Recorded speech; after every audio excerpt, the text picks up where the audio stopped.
You ask Tiger to solve. This deals with linear equations with one unknown. The final result is x equals -10.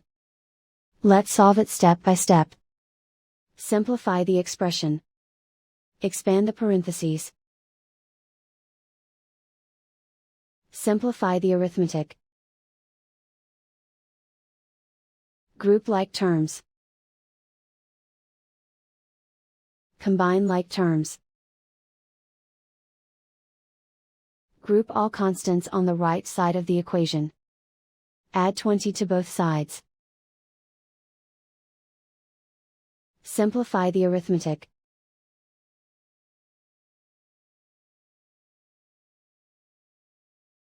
Isolate the x.